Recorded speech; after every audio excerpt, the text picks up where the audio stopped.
Intellectual impairment, cerebral palsy. प्रमस्तिष्कीय पक्षाघात विभिन्न प्रकार की बाधिताओं में से एक बाधिता है और यह मनुष्य की बौद्धिक क्षमता को प्रभावित करती है, जिसके कारण वो समायोजन करने, एडजस्ट करने में उन्हें परेशानी होती है। और इस प्रकार के जो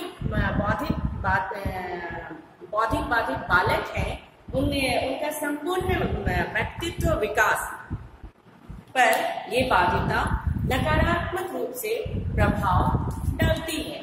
और बौद्धिक बाधिता जो है वो सामान्य से निम्न स्तर की होती है और ये सामान्य मानसिक कार्यात्मकता की एक स्थिति है जो बच्चे की परिपक्वता, उसके समायोजित व्यवहार, सीखने की क्षमता और सामाजिक समायोजन को बाधित करती है।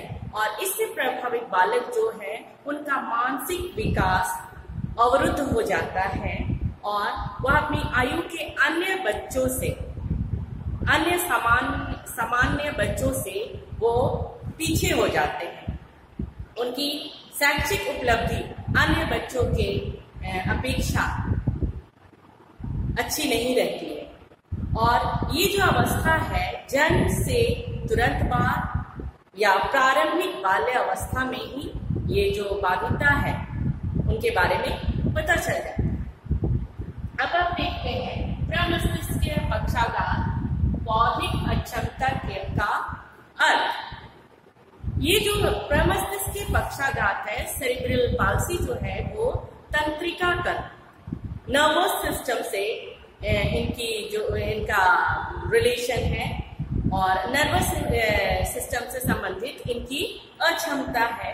और ये जो प्रमस्तिष्कीय पक्षाघात है, ये बालक के विकास बाधित स्थितियों का एक समूह है जो प्रसव से पहले, प्रसव से तुरंत बाद, प्रसव काल में ये स्थिति, प्रसव के बाद चोट लगने से, बालक को चोट लगने से, दुर्घटना से जो मस्तिष्क में चोट लगती है उसके कारण ये बाधिता होती है। मस्तिष्क में क्षति होने के कारण ये बाधिता होती है और उनकी जो गत्यात्मक क्रियाएं हैं वो इस कारण से बाधित होती है। उनका जो पोस्चर है, शारीरिक मुद्रा है, उसमें दोष होती है।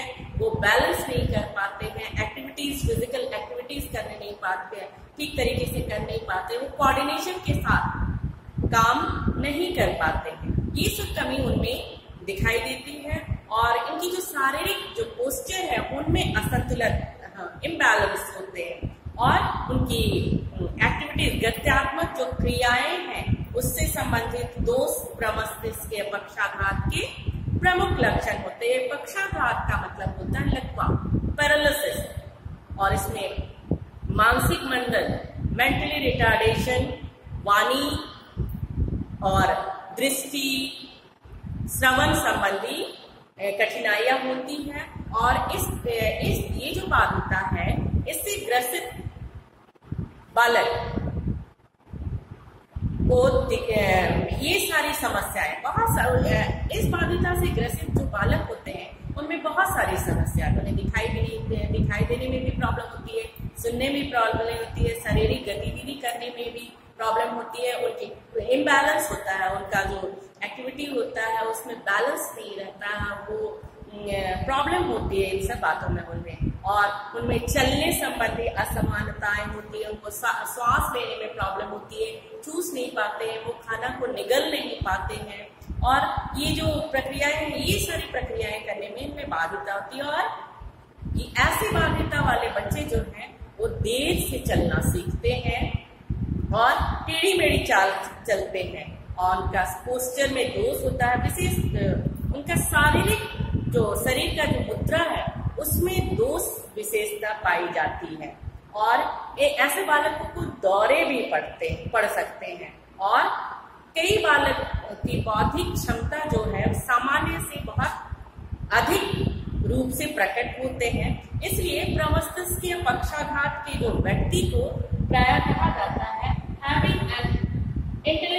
Mind in a डिसओबीडिएंट body. लेकिन ये जो परिभाषा है सभी बालकों के लिए लागू नहीं होती है, क्योंकि ऐसे जो है बाधिता है, किसी में बहुत ज्यादा होती है, किसी में कम होती है।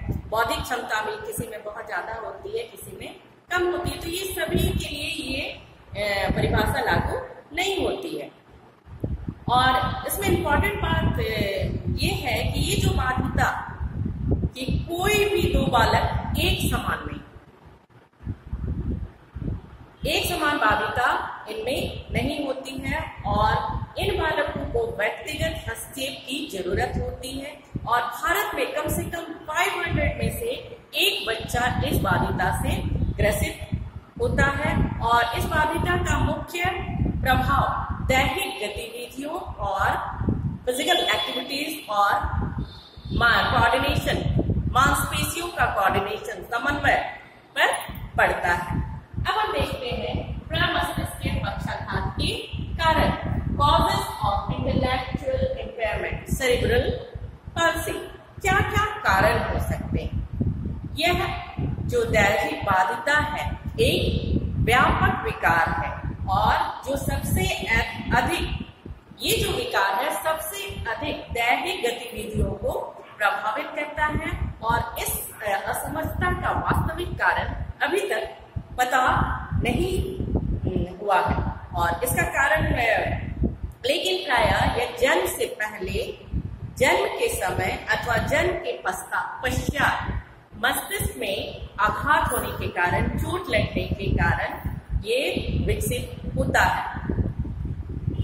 दूसरा कारण है ब्लॉक ब्लड वेसल्स, अवरुद्ध रक्त कोशिकाएं। तीसरा कारण है मस्तिष्क में चोट लगना, दुर्घटना होना, जिसके कारण मस्तिष्क क्षतिग्रस्त हो जाता है। ये भी एक महत्वपूर्ण कारण है। और जन्म से पहले जो गर्भवती महिला है उनको डायबिटीज यानी कि मधुमेह की बीमारी है, तो इसके चलते भी बच्चे में ये प्रॉब्लम होती है। और प्रसव काल के समय उनमें जो आघात होता है, अपरिपक्वता, बहुजन्म के कारण भी ऐसी समस्या होती है। और जब बाल्यावस्था, शैशव काल संबंधी कारणों में मस्तिष्कीय संक्रमण है, वायरस है, मस्तिष्क में आघात, मस्तिष्क का ट्यूमर या फिर मस्तिष्क के जो संवाहिनी है, नस जो है वो क्षति होती है या फिर घाव हो जाता है, जिस कारण से ये सारे प्रॉब्लम बालक में आ जाती है। अब इसके क्या लक्षण है, कैरेक्टरिस्टिक्स, प्रमस्तिष्कीय पक्षाघात की क्या लक्षण है? इनके लक्षण जो है जिससे हम पहचान सकते हैं कि ये बालक प्रमस्तिष्कीय पक्षाघात से ग्रसित है। तो ये इनके लक्षण इस प्रकार हैं। इसमें नंबर 1 है इनकी जो दैहिक क्रिया है उनमें एडजस्टमेंट, समन्वय का अभाव होता है, कोऑर्डिनेशन का अभाव होता है। उनकी जो गतिविधियां हैं वो रुक जाती है, अच्छी तरह से वो गतिविधि एक्टिविटीज नहीं कर पाते हैं, फिजिकल एक्टिविटीज नहीं कर पाते हैं। और उनकी जो मांसपेशियां है उसमें सिकुड़न, जकुड़न होती है और उनकी अनैच्छिक गतिविधियां होती है, क्रियाएं होती है। अनैच्छिक इच्छा, जैसे मुंह से लार आ रहा है तो वो तो उसकी इच्छा नहीं है, वो तो अपने आप आ जा रहा है। तो ये अनैच्छिक क्रियाएं उनमें पाई जाती है। उनमें चलने में असमानता होती है और वो बोलने में उन्हें कठिनाई होती है, अच्छी तरह से वो बोल नहीं पाते हैं। और दैहिक कौशल में उनमें अक्षमता होती है और उनको संवेदना को प्रकट नहीं कर पाते हैं। तो ये सारे कारण, ये सारे लक्षण इन बालकों में पाए जाते हैं। अब प्रमस्तिष्कीय पक्षाघात बौद्धिक अक्षमता संबंधी तथ्य, क्या क्या फैक्ट्स है इसके बारे में? ये तो पता चल गया है कि ये जो बाधिता है वंशानुक्रमण से रिलेटेड नहीं है, हेरिडिटरी नहीं है। ये जो कारण है इनका, ये हेरिडिटरी संबंधित रोग नहीं है और न तो कोई संक्रमण है और प्रगमित प्रकृति रखती है। यह एक स्थिति है, यह एक सिचुएशन है जो जीवन पर्यंत बनी रहती है। ये जो प्रॉब्लम इनको हो गया तो जीवन पर्यंत ये प्रॉब्लम बनी रहती है और इससे जीवन को खतरा नहीं होता, लेकिन ये अगर समय पर इस पर इलाज ना कराया जाए, इसका हस्तक्षेप ना कराया जाए तो ये बहुत ज्यादा हो जाता है, बहुत तीव्र हो जाती है और इसका जो विस्थापन है उसको वो करना कठिन हो जाता है और इनकी जो जीवन अवधि की जो संभावना है वो सामान्य होती है। इनकी जीवन अवधि सामान्य होती है और इनकी जो वाणी और बौद्धिक स्पीच और इंटेलेक्चुअल जो कैपेसिटी है वो उसमें अलग अलग बच्चों में, अलग अलग व्यक्ति में भिन्नताएं होती है, सबकी एक समान नहीं होती है। और ये प्रमस्तिष्क के पक्षाघात से जो ग्रसित बच्चे हैं, 90% बच्चे जन्म से पहले या जन्म के प्रक्रिया के समय होता है इनको ये प्रॉब्लम। और इसका मुख्य कारण यह है कि इनके मस्तिष्क में ऑक्सीजन की कमी हो जाती है, जिस कारण से इस रोग से ये ग्रसित हो जाते हैं। और अपरिपक्व बच्चों में प्रमस्तिष्कीय पक्षाघात का घटनाक्रम लगभग 1% होता है। अब हम देखेंगे टाइप्स, प्रमस्तिष्कीय पक्षाघात के प्रकार। क्या क्या प्रकार इसके, जिसमें नंबर 1 है गति विभ्रम अटैक्सिक। हमारे देश में लगभग 10% बालक इस प्रकार के होते हैं और ऐसे बालकों की मुख्य समस्या ये है कि ये अपने संतुलन को बनाए नहीं रख सकते हैं और ये इनको शारीरिक संबंधी इन्हें प्रॉब्लम होती है, फिजिकल एक्टिविटीज में इन्हें प्रॉब्लम होती है और शरीर को संतुलित नहीं कर पाते, डगमग डगमग रहते हैं और ये इन बालकों के शरीर के अंगों में कंपन होते हैं, दूसरे अंगों में कंपन होती है और उनकी जो भाषा है वो अनियमित होती है और दोस्तों वो ठीक से बोल नहीं पाते। नेक्स्ट नंबर 2 है मिक्स्ड फॉर्म, मिश्रित। हमारे देश में 10% बालकों में ये जो प्रकार है इनके जो कारण है उसमें 3 प्रकार के जो कारण है वो प्राय सभी में प्रमस्तिष्क के पक्षाघात वाले बच्चों में ये 3 प्रकार के कारण होते ही होते हैं। नंबर 3 इज आकर्षित, स्पैस्टिक। इस प्रकार की जो बाधिता है उसका संबंध मांसपेशियों की जकड़न तथा ऐंठन से होता है और बहुत ज्यादा अगर हो रहा है तो लकवा की स्थिति भी आ जाती है और इनमें सबसे बड़ी समस्या इनका जो पोस्चर है उसको कंट्रोल नहीं किया जा सकता है और ये छटपटाते हैं, अनैच्छिक क्रियाएं करते हैं और शरीर के दूसरे भाग जैसे हाथ, पैर, बाजू, टांग के नीचे, सिरों में ज्यादा होती है और कुछ केस में बच्चे जो है वो झटका लगता है और जब ये सोते हैं तो इनमें इस तरह की प्रक्रिया नहीं होती है। लेकिन ये अगर बहुत ज्यादा ये इनमें तनाव की स्थिति आती है तो इनकी जो बाधिता में बहुत तीव्रता आ जाती है। अब हम देखते हैं समस्याएं, प्रमस्तिष्क के पक्षाघात, बौद्धिक अक्षमता की समस्या है, प्रॉब्लम। क्या क्या प्रॉब्लम्स है इसमें? सबसे बड़ी प्रॉब्लम है इनको नंबर 1 है बौद्धिक क्षमता, इंटेलेक्चुअल एबिलिटी।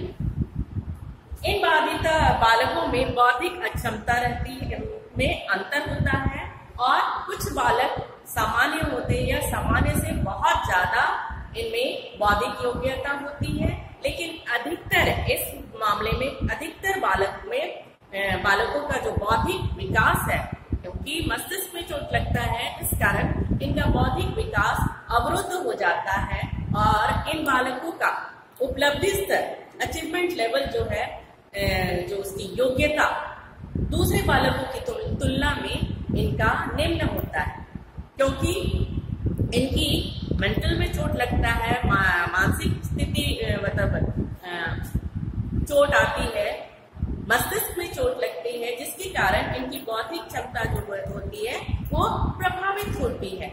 नंबर 2 है जकड़न एवं ऐंठन, स्पैस्टिसिटी।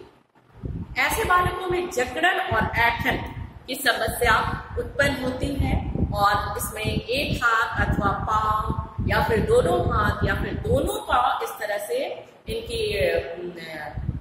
इनमें समस्या, इस प्रकार की समस्या से ग्रसित होती है। नंबर 3 है नियंत्रण और समन्वय की कमी, लैक ऑफ कंट्रोल और कोऑर्डिनेशन। ये अपने आप को कंट्रोल नहीं कर पाते हैं। इनकी समस्या अत्यंत गंभीर समस्या है और ये अपने आप को कंट्रोल नहीं कर पाते हैं। इनकी टांगों में कंपन होती है और अनियमित इनकी जो वाणी है, भाषा है, वो अनियमित और दोषपूर्ण हो जाती है और इनकी मौखिक अभिव्यक्ति वो अच्छी तरह से अभिव्यक्त नहीं कर पाते हैं। मौखिक रूप से वो कंट्रोल नहीं कर पाते हैं।